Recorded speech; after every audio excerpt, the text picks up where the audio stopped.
She walked into the upscale restaurant wearing ripped jeans, an oversized hoodie, and zero makeup, dressed to sabotage a blind date she never wanted. But the moment Kang Min-ho's eyes locked onto hers across the dim room, something primal and irreversible snapped into place inside his chest. She wasn't polished. She wasn't trying. She was real.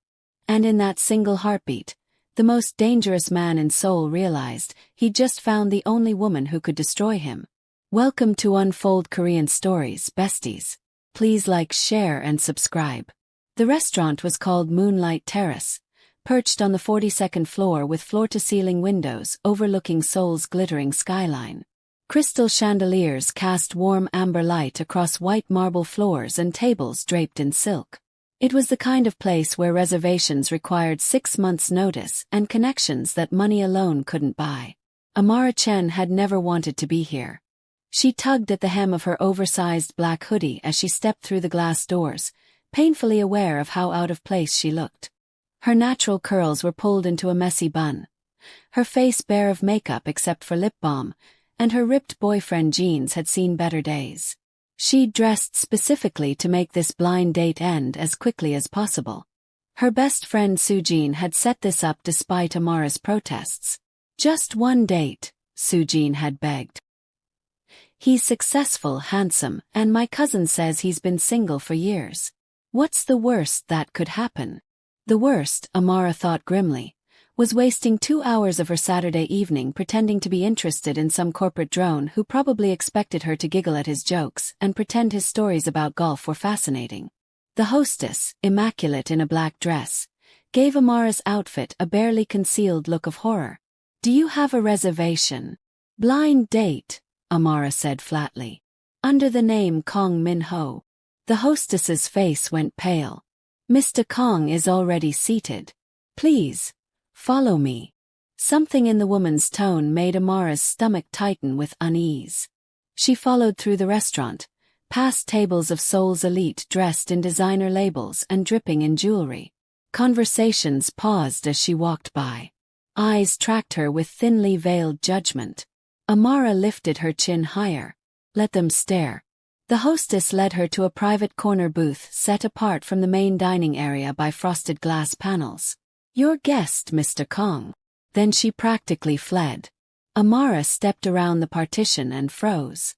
The man sitting in the booth was not what she'd expected. He was younger than she'd imagined, maybe early 30s, with sharp, aristocratic features that could have been carved from marble. His black hair was styled back from his face, revealing intense dark eyes that pinned her in place the moment they met hers. He wore a charcoal three-piece suit that probably cost more than her monthly rent, the jacket hanging on the booth beside him. His white shirt was rolled to his forearms, revealing tanned skin and what looked like the edge of a tattoo disappearing under the fabric. He was beautiful, dangerously so. But it was the way he looked at her that made her breath catch. His eyes widened fractionally as they traveled over her hoodie, her jeans, her bare face. Then something shifted in his expression, something dark and hungry and almost reverent. He stood slowly, unfolding to his full height. He was tall, at least 6'2", with broad shoulders and a lean, powerful build that his expensive clothes couldn't hide. "You're Amara," he said. His voice was deep, accented, and sent an involuntary shiver down her spine. "That's me." She gestured to her outfit with forced casualness. "Sorry I'm not dressed for," she waved at the opulent restaurant. "Whatever this is. I didn't realize we were meeting somewhere so fancy." "Don't apologize." His eyes never left her face. "Sit, please." It wasn't quite a command, but there was authority in his tone that made her feet move before her brain caught up. She slid into the booth across from him, and he sat back down, his movements controlled and graceful. For a long moment, he just stared at her. Amara shifted uncomfortably. "So, Kang Min-ho, what do you do?" "Business," he said simply. "Import, export, investments. Nothing interesting." That was clearly a lie. Men who did nothing interesting didn't make hostesses go pale at the mention of their name. "And you?" he asked. Sujin mentioned you work in graphic design. Freelance, Amara confirmed. Mostly remote work. It pays the bills. She reached for her water glass just to have something to do with her hands. Look, I'm going to be honest. I didn't want to come tonight. My friend set this up and wouldn't take no for an answer. So if you want to just order an appetizer, make small talk for 20 minutes, and call it a night, I'm completely fine with that. Something flickered in his eyes. You want to leave. I'm just saying we don't have to pretend this is going anywhere. And what if I want it to go somewhere? The intensity in his voice made her look up sharply. He was leaning forward slightly. His dark eyes locked on hers with an focus that felt almost physical. You don't even know me, Amara said. Then let me. He signaled to a waiter without breaking eye contact. We'll have the tasting menu. And bring the Chateau Margaux. Mr. Kong, that bottle is. I know what it costs, Min-ho said quietly. Bring it. The waiter vanished. Amara frowned. I'm not really a wine person. Then we'll order you something else. He tilted his head, studying her with unnerving intensity. Tell me something real about yourself. Not what you do for work. Something true. Why? Because I want to know you. You literally just met me. And yet, he said softly, I feel like I've been waiting for you for years. The words should have sounded like a line. Cheesy and insincere. But the way he said them, with quiet certainty and something almost like wonder, made them feel like a confession. Amara's heart kicked against her ribs. This was dangerous. This man was dangerous. Everything about him screamed power and control and barely leashed intensity. I like to paint, she heard herself say. In my free time. Abstract stuff mostly. It's not good enough to sell, but it helps me think. What do you paint when you're angry? The question surprised her. Red. Lots of red and black. Sharp edges. And when you're happy? Blues and yellows. Soft shapes. He paused. Why are you asking me this? Because I want to know what makes you feel things. His voice dropped lower. I want to know everything that makes you who you are. The first course arrived. Something delicate and artistic that Amara barely tasted. She was too aware of Min-ho's eyes on her, tracking every movement, every expression. Your turn, she said, trying to regain some equilibrium. Tell me something real. He was quiet for a moment. Then, I'm not a good man, Amara. I do things that would horrify you. I live in a world where trust is currency and betrayal is common. Most people are afraid of me. Should I be afraid of you? No. The word was absolute. You're the safest person in Seoul right now. Because anyone who even thinks about hurting you will answer to me. A chill ran through her. We just met. I know. He reached across the table slowly, giving her time to pull away. When she didn't, his fingers brushed against hers. The touch was electric. But from the moment you walked in here, looking like you'd rather be anywhere else, dressed like you were trying to sabotage this date. His mouth curved slightly. Something in me knew. Mine. And I'm going to spend however long it takes proving to you that you want to be. Amara should have pulled her hand back. Should have laughed off his intensity as too much too soon. But his touch felt like fire and safety all at once, and when his thumb stroked across her knuckles, her breath caught audibly. That's insane, she whispered. Probably. His eyes were dark with something that looked like hunger. But I've never been more certain of anything in my life. The next course arrived. Then the next. Min-ho asked her questions about her family, her childhood in Toronto before moving to Seoul, her favorite books, what made her laugh. He listened like every word mattered, like he was memorizing her. And slowly, despite every instinct telling her to run, Amara found herself relaxing. Joking. Even laughing when he told a dry story about a business meeting gone absurdly wrong. By the time dessert arrived, some confection of chocolate and gold leaf, 2 hours had passed without her noticing. I should go, Amara said, though she didn't move. It's late. Let me drive you home. I can take a cab. Amara. The way he said her name felt like a caress. Let me make sure you get home safely. Please. Something in his tone, the please that sounded like it cost him, made her nod. They rode the elevator down in charged silence. Min-ho's driver was waiting with a black Mercedes that probably cost more than Amara's entire apartment. Min-ho opened the door for her himself, then slid in beside her. The driver pulled into traffic without being told where to go. How does he know where I live? Amara asked. Min-ho had the grace to look slightly sheepish. I may have asked Sujin for your address. To send flowers if tonight went well. Did it go well? He turned to look at her in the dim interior of the car, city lights flashing across his features. It went better than well. It was perfect. I'm wearing a hoodie with a stain on the sleeve. You're beautiful. He said it like stating a fact. You walked into that restaurant like you owned it despite knowing you were underdressed. You didn't simper or try to impress me. You were honest and sharp and real. His hand found hers in the darkness. Do you have any idea how rare that is in my world? What world is that, exactly? His jaw tightened. One you shouldn't be part of. One that will put you in danger just for sitting beside me. Then why pursue this? Because I'm selfish. His grip on her hand tightened. Because the thought of never seeing you again makes me want to burn the world down. Because in 33 years, I've never felt anything like what I felt the moment you walked into that restaurant. The car pulled up outside her apartment building. A modest walk-up in Hongdae. Min-ho got out and opened her door, offering his hand. On the sidewalk they stood too close. Close enough that Amara could smell his cologne. Something dark and expensive. Close enough to see the intensity burning in his eyes. Can I see you again? He asked quietly. This is crazy. That's not a no.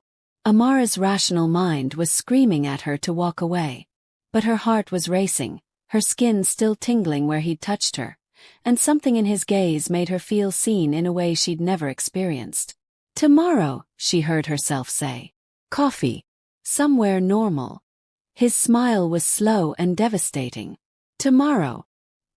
He lifted her hand to his lips, pressing a kiss to her knuckles that seared through her. Sleep well, Amara. Dream of me. Then he was gone, sliding back into the Mercedes that vanished into the night. Amara stood on the sidewalk, her hand still tingling from his kiss, and wondered what the hell she'd just agreed to. The next morning, Amara woke to find her apartment filled with flowers. Not a bouquet. Dozens of arrangements in crystal vases covering every surface. Roses, peonies, orchids, lilies. The cards all said the same thing in elegant script. Thank you for last night. Her phone buzzed. An unknown number. Good morning, beautiful. Coffee at 2. There's a place in Gangnam I want to show you. Amara stared at the message, her heart doing something complicated. She should be disturbed by the flowers, by his intensity, by how fast this was moving. Instead, she found herself smiling. How did you get my number? Don't be angry with her. Can be very persuasive. The flowers are too much. Disagree. They're not nearly enough. See you at 2. He sent an address. Amara looked it up. An exclusive cafe in the heart of Gangnam that definitely didn't take walk-ins. She spent longer than she'd admit choosing her outfit, finally settling on fitted black jeans, a cream sweater and ankle boots. She left her curls natural, added minimal makeup. If he wanted real, she'd give him real. The cafe was tucked down a quiet side street, its windows frosted for privacy. A man in a dark suit stood by the door. Security, Amara realized with a jolt. He nodded as she approached. Miss Chen. Mr. Kang is expecting you. Inside, the cafe was empty except for Min-ho sitting at a corner table. He stood as she entered, and Amara's breath caught at the sight of him in casual clothes. Dark jeans, a black sweater. His hair slightly less styled. He looked younger, more approachable. But his eyes still burned with that same intensity. You closed an entire cafe for coffee? Amara asked as she sat. I wanted privacy. He poured her coffee from a French press. And I didn't want to share you with strangers. That's insane. You keep saying that. His mouth curved. I'm starting to think you like it. She did. That was the problem. They talked for 3 hours. About everything and nothing. Min-ho asked about her art, her family, why she'd moved to Seoul. Amara found herself telling him things she rarely shared. About losing her mother young, about feeling caught between cultures, about her dreams of having her own design studio someday. And slowly Min-ho opened up too. About his family's expectations, the pressure of responsibility, the loneliness of his position. He didn't specify what that position was. And Amara didn't push. I have to tell you something, he said finally. His expression growing serious. About who I am. What I do. Okay. My family. We're not conventional businessmen. We have ties to organizations that operate outside the law. I've spent my life in that world, and I can't leave it even if I wanted to. His eyes never left hers. Being seen with me puts a target on your back. My enemies will notice you. They'll try to use you against me. Amara's mouth went dry. You're saying you're in the Mafia? Korean organized crime. Yes. He leaned forward. I'm telling you this now because you deserve to know what you're walking into.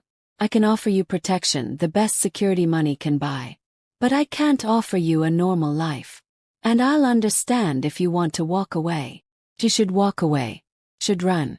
But looking at him, at the vulnerability beneath his confession, the way he was bracing for rejection, she found she didn't want to.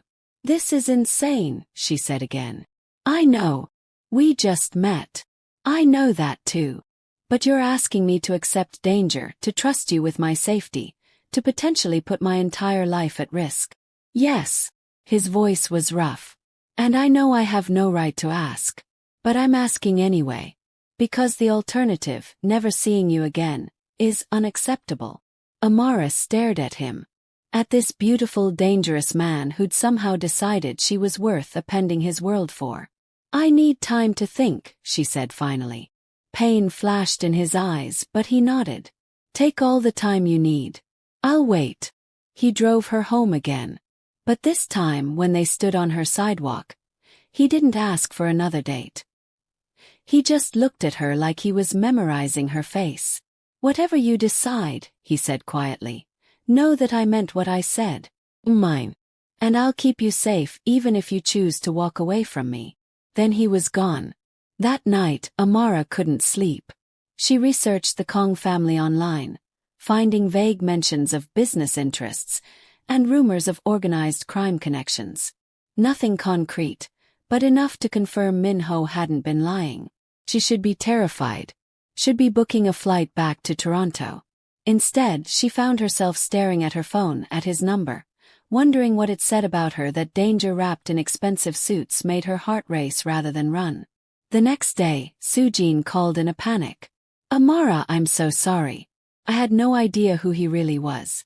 My cousin didn't tell me. If I'd known. It's okay. It's not okay. The Kang family is. They're dangerous, Amara. You need to stay away from him. But that was the problem. Amara didn't want to stay away. She waited 3 days before texting him. Coffee again? Tomorrow. His response was immediate. Name the time and place. I'll be there. The place near my apartment. 10 a.m. And Min-ho. Yes. No closed cafes. No security. No flowers. Just us. Whatever you want. I'll give you anything. The next morning, Amara arrived early, nerves making her jittery. Min-ho walked in exactly at 10, and despite his promise, she noticed the subtle security detail positioning themselves nearby. He caught her looking and had the grace to look apologetic. Old habits, he said, sliding into the seat across from her. They'll keep their distance. I've been thinking about what you told me. His whole body tensed. And this is crazy. Absolutely insane. We barely know each other. And you're asking me to accept a life that involves danger and violence and constant security. I know. But, she met his eyes. I can't stop thinking about you. When I'm painting, I see your face. When I'm trying to sleep, I hear your voice. And the way you look at me," her voice softened. "No one's ever looked at me like that before. Like I'm precious. You are." He reached across the table, his hand covering hers. "You're the most precious thing in my world. We just met. And yet it's true." His thumb stroked across her knuckles. "I know this is fast. I know it's intense. But I also know I've never been more certain of anything. You're mine, Amara. You were mine from the moment you walked into that restaurant. And I'll spend the rest of my life proving I'm worthy of you." "This is insane," she whispered. "Say yes anyway." His voice dropped, rough with need. "Say you'll give us a chance. Let me show you what we could be together." Amara looked at their joined hands, at the way his thumb continued its gentle caress, at the intensity burning in his dark eyes. She thought about the flowers, the closed cafe, the way he'd confessed his dangerous life rather than hide it. She thought about the loneliness she'd felt before meeting him, the sense that she'd been waiting for something without knowing what. "Yes," she breathed. "But we take this slow. Real dates. Getting to know each other. No rushing into anything." His smile was slow and triumphant and absolutely devastating. "We'll go as slow as you need. Though I should warn you, I'm not good at patience when it comes to things I want. And I want you more than I've wanted anything in my life." The look in his eyes made heat pool low in Amara's stomach. This was dangerous. This man was dangerous. But for the first time in her life, Amara wanted to embrace danger rather than run from it. The following weeks unfolded like a dream Amara was afraid to wake from. Min-ho courted her with an intensity that should have been overwhelming but somehow felt exactly right. He showed up at her apartment with coffee every morning before she started work. He took her to quiet restaurants where they could talk for hours. He listened when she rambled about design projects and never made her feel like her dreams were too small. But he also couldn't hide what he was. The security detail that followed at a discreet distance. The phone calls he'd take in rapid Korean. His voice hard and cold. The way people moved out of his way on the street, eyes averted in fear or respect. One evening, Min-ho took her to an art gallery opening in Itaewon. Amara wore a simple black dress, nothing like the designer gowns on the other women, but the way Min-ho looked at her made her feel like the most beautiful person in the room. His hand rested possessively on her lower back as they moved through the exhibition. "Tell me what you think," he murmured, nodding toward an abstract piece in blues and golds. "It's technically brilliant," Amara said, studying the brushwork. "But it feels empty. Like the artist was painting what they thought people wanted to see rather than what they felt." "Exactly what I thought." His fingers traced small circles against her spine, sending shivers through her. "You have good instincts, Mr. Kang." A woman's voice cut through the moment, sharp, cultured, dripping with false sweetness. "How lovely to see you here." Min-ho's entire body went rigid. Amara turned to find a stunning woman in a red cocktail dress approaching, her smile not reaching her eyes. "Yoon Ji-woo," Min-ho said flatly. "I didn't know you'd be attending." "Oh, I wouldn't miss it." Ji-woo's gaze slid to Amara, taking in her simple dress and natural hair with barely concealed disdain. "And who is this?" "Amara Chen," Min-ho said, his arm tightening around her waist. "My girlfriend." The word sent warmth flooding through Amara's chest. They hadn't put a label on it yet, but hearing him claim her so definitively made something click into place. Ji-woo's smile sharpened. "How unexpected. I didn't think you were interested in," she paused delicately. "Foreigners." "Watch your tone," Min-ho said quietly, but there was steel beneath the words. "You're speaking about someone precious to me." "Of course." Ji-woo's eyes glittered with malice. "Though I wonder if she knows what being with you really means. The danger. The violence. The women who came before her and couldn't handle your world." "Ji-woo. I'm sure she's lovely," Ji-woo continued, addressing Amara directly now. "But darling, men like Min-ho don't keep women like you. they get bored and move on. It's only a matter of time. Amara felt Min-ho's muscles coil like a predator about to strike, but she stepped forward first, her voice calm and steady. You're right that I don't fully understand his world yet. But I understand him. And I trust him. Whatever you two had in the past is exactly that. The past. So unless you have something actually important to say, we'll be moving on now. She took Min-ho's hand and walked away, feeling Ji-woo's shocked stare burning into her back. Once they were out of earshot, Min-ho pulled her into a quiet alcove, his eyes blazing. That was... He stopped, seeming to struggle for words. You defended us. Defended me. She was being cruel. She was trying to drive you away.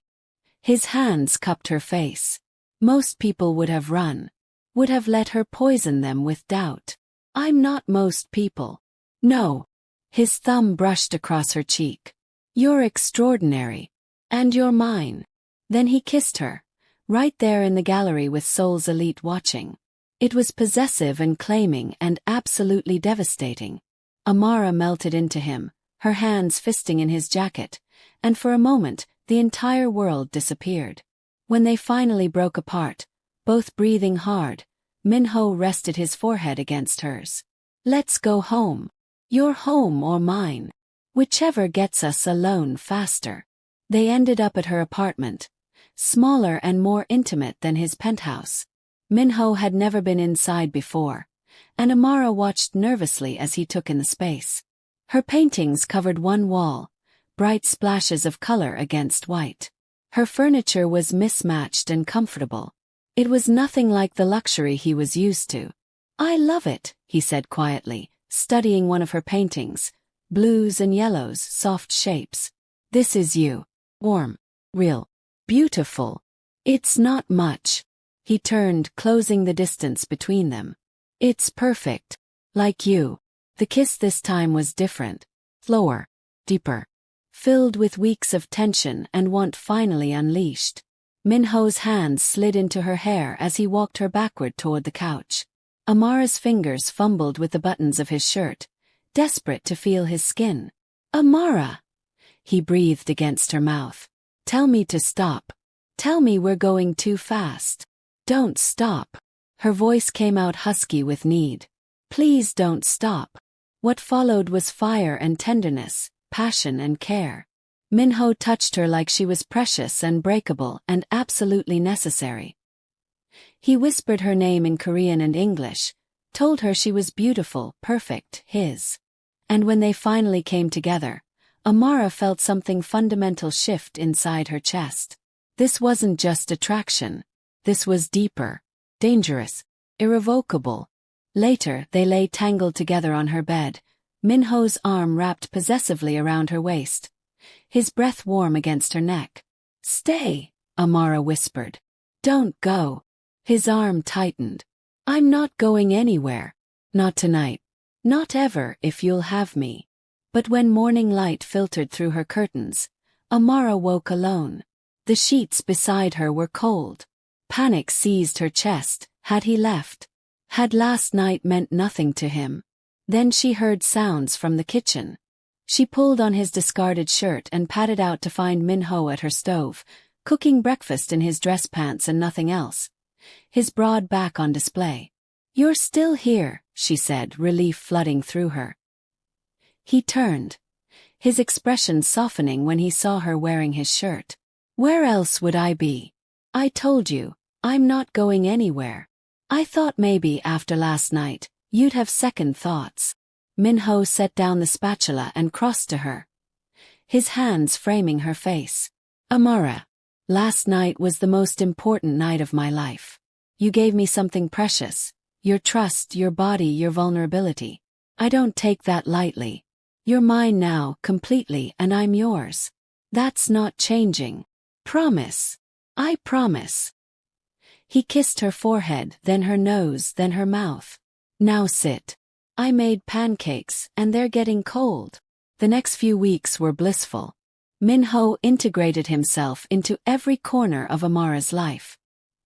He met Soo-jin, who was simultaneously impressed and terrified. He accompanied Amara to client meetings, sitting quietly in the corner while she pitched designs. He even attempted to learn about art, buying books and asking her questions. But the danger he'd warned her about remained. The security detail grew more visible. Min-ho received threatening calls he wouldn't explain. And one night, Amara woke to find him standing at her window, tense as a bowstring. His phone pressed to his ear as he spoke in rapid, harsh Korean. When he hung up, she asked quietly, "What's wrong?" "Nothing you need to worry about. Min-ho. I said I'd keep you safe." He turned, his expression fierce. "That means protecting you from my world, too. There are things you're better off not knowing. And what happens when I get caught in the crossfire of things I don't know about?" He flinched like she'd struck him. "That won't happen. I won't let it." But fate had other plans. It happened on a Tuesday afternoon. Amara was meeting a client at a cafe in Gangnam. Her usual security detail positioned discreetly nearby. She was reviewing design mock-ups when someone slid into the seat across from her. Not her client. A man she didn't recognize. Sharp-suited, cold-eyed, with a smile that made her skin crawl. "Amara Chen," he said pleasantly. "We need to talk about Kang Min-ho." Her pulse spiked. "I don't know who you are." "Park Tae-sung. I run operations in Busan." He leaned back casually, but his eyes were predatory. "And I have a message for your boyfriend. He's been encroaching on territory that doesn't belong to him. I'd tell him myself, but he stopped taking my calls. I'm not involved in his business." "Oh, but you are." Tae-sung's smile widened. "You're his weakness, his vulnerability. And in our world, that makes you very valuable." Before Amara could respond, Min-ho's security descended. 3 men in dark suits physically lifting Tae-sung from his chair and escorting him out. One stayed with Amara. "Miss Chen, we need to move you. Now." Her phone was ringing. Min-ho. She answered with shaking hands. "Are you hurt?" His voice was sharp with barely controlled panic. "No, I'm fine. Your security got here before he could threaten you." "No. I watched it happen." There was a pause. "I'm coming to get you. Stay with Dong-woo until I arrive." 20 minutes later, Min-ho's Mercedes pulled up. He climbed out and Amara's breath caught at the fury and fear warring in his expression. He pulled her into his arms, holding her so tightly she could barely breathe. "I'm sorry," he said roughly. "I'm so fucking sorry. I should have anticipated this. Should have protected you better. You did protect me. Your guys were there. But Tae-sung got close enough to threaten you." He pulled back, his hands framing her face. "That's unacceptable. You're moving into my penthouse tonight. No arguments. Min-ho, please." His voice cracked. "I can't protect you properly when you're across the city. I need you close. I need to know you're safe." Looking at his haunted expression, Amara realized this wasn't about control. It was about terror, the fear of losing her. "Okay," she whispered. "I'll move in." Relief flooded his features. "Thank you. God, thank you." That evening, Min-ho's people packed her entire apartment with military efficiency.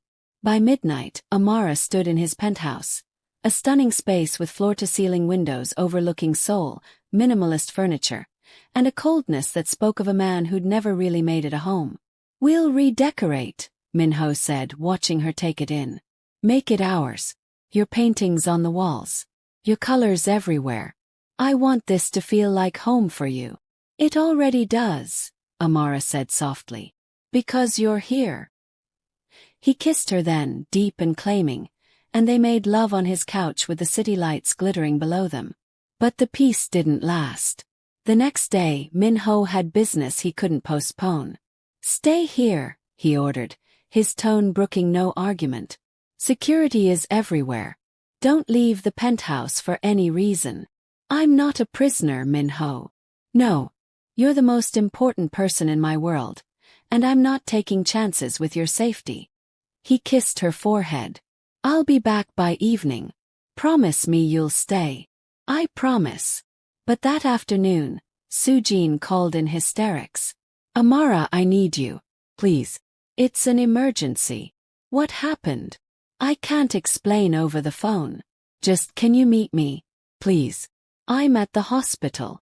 Fear spiked through Amara. Which hospital? Seoul National. Please hurry. Amara grabbed her bag and headed for the door, but Min-ho's head of security stopped her. Miss Chen, Mr. Kang said. My best friend is in the hospital. I'm going. Then we'll escort you. 3 security guards accompanied her to the hospital, their presence drawing stares. Amara texted Min-ho. Soo-jin had an emergency. At Seoul National Hospital. Your security is with me. No response. He must be in a meeting. She found Soo-jin in the waiting room, pale but unharmed. What happened? Are you okay? I'm fine. I'm so sorry I panicked over nothing. They thought it might be appendicitis, but it was just gas. Soo-jin grabbed her hands. I shouldn't have scared you like that. Relief flooded through Amara. It's okay. I'm just glad you're all right. They talked for a few minutes before Soo-jin was called back for final tests. Amara stepped outside to get coffee from the vending machine, her security detail trailing behind. She never saw the van until it was too late. Men in masks grabbed her from behind, hands clamping over her mouth before she could scream. Min-ho's security fought back, but there were too many attackers. Amara felt the sharp prick of a needle in her neck, and then the world went dark. She woke in a windowless room, her hands zip-tied behind her back, her head pounding. Park Tae-sung sat across from her, that same cold smile on his face. Welcome back, Miss Chen. I hope the accommodations aren't too uncomfortable. Terror clawed up Amara's throat. What do you want? I want Kang Min-ho to understand that he can't expand into my territory without consequences. Tae-sung leaned forward. You're going to help me teach him that lesson. Meanwhile, Min-ho was in a meeting with his lieutenants when his phone buzzed with a video message. He opened it and his blood turned to ice. Amara tied to a chair, her face pale with fear. Tae-sung's voice. You have 12 hours to withdraw from Busan and pay 50 billion won in compensation. Or I start sending her back to you in pieces. The phone shattered in Min-ho's grip. Find her, he said, his voice deadly calm. Call in every favor. Activate every contact. Tear this city apart if you have to. But find her. Min-ho, his second-in-command said carefully. If we mobilize that aggressively, it'll start a war. Then we'll have a war. Min-ho stood, his expression absolutely murderous. Tae-sung took what's mine. He signed his own death warrant. Now find her before I lose what's left of my sanity. 6 hours later they had a location, an abandoned warehouse in Incheon. Min-ho assembled his best fighters, armed them to the teeth, and descended on the warehouse like the wrath of God. The firefight was brutal and swift. Min-ho moved through Tae-sung's men with lethal precision, his only thought getting to Amara. When he finally kicked open the door to the room where she was held, his knees nearly gave out with relief. She was there, alive, terrified but unharmed. Tae-sung tried to use her as a human shield, but Amara, brave, brilliant Amara, threw herself sideways, giving Min-ho a clear shot. He took it without hesitation. Then he was across the room, cutting her bonds, pulling her into his arms as she sobbed against his chest.